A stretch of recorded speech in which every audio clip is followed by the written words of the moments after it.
कान। मानव व अन्य स्तनधारी प्राणियों में कर्ण या कान श्रवण प्रणाली का मुख्य अंग है। कशेरुकी प्राणियों में मछली से लेकर मनुष्य तक कान जीव वैज्ञानिक रूप से समान होता है, सिर्फ उसकी संरचना, गण और प्रजातियों के अनुसार विभिन्नता का प्रदर्शन करती है।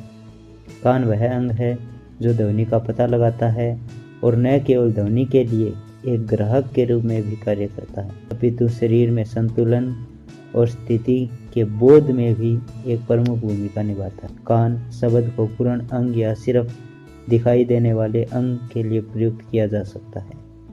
अधिकतर प्राणियों में कान का जो हिस्सा दिखाई देता है वह ऊतकों से निर्मित एक प्रालंब होता है, जिसे बाह्यकरण या कर्णपाली कहा जाता है। बाह्यकरण श्रवण प्रक्रिया के कई कदमों में से सिर्फ एक कदम ही प्रयुक्त होता है और शरीर को संतुलन बोध कराने में कोई भूमिका नहीं निभाता। कशेरुकी प्राणियों में कान जोड़े में सममिति रूप से सिर के दोनों ओर उपस्थित होती है। यह व्यवस्था ध्वनि स्रोतों की स्थिति निर्धारण करने में सहायक होती है। कान के भाग। मानवीय कान के 3 भाग होते हैं।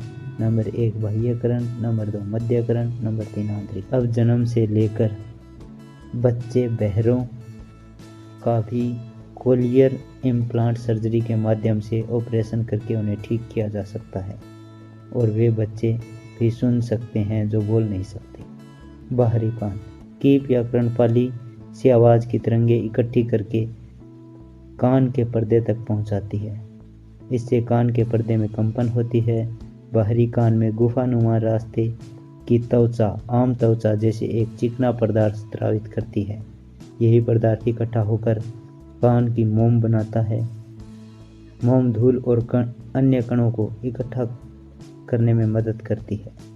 हम में से ज़्यादातर लोगों को कान में से बार बार यह मोम निकलते रहने की आदत होती है।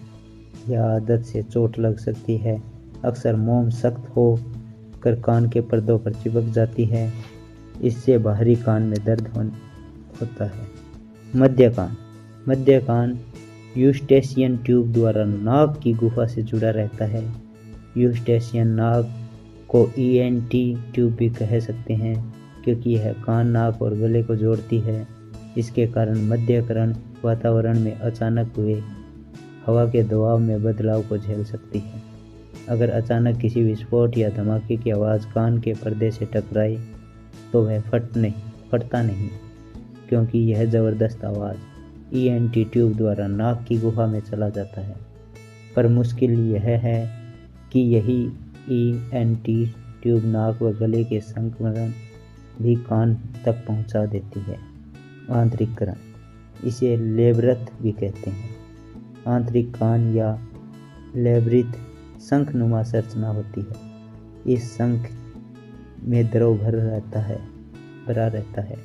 यह आवाज़ के कंपनों को तंत्रिकाओं के संकेत में बदल देती है। ये संकेत 8वीं मस्तिष्क तंत्रिका द्वारा दिमाग तक पहुंचाती है। आंतरकरण की अंदरूनी केसनुमा संरचना आवाज़ की तरंगों की आवृत्ति के अनुसार कंपित होती है। आवाज़ की तरंगों को किस तरह अलग अलग किया जाता है यह समझना बहुत ही मज़ेदार है। आंतरिकरण में स्थित पट्टियों का संरचना हारमोनियम जैसे अलग अलग तरह से कंपित होता है, यानी आवाज़ की तरंगों को किसी एक आवृत्ति से कोई एक पट्टी कंपित होगी और दिमाग इसे एक खास स्वर की तरह समझ लेता है। इस ध्वनि विज्ञान के विषय में और भी बहुत मत है।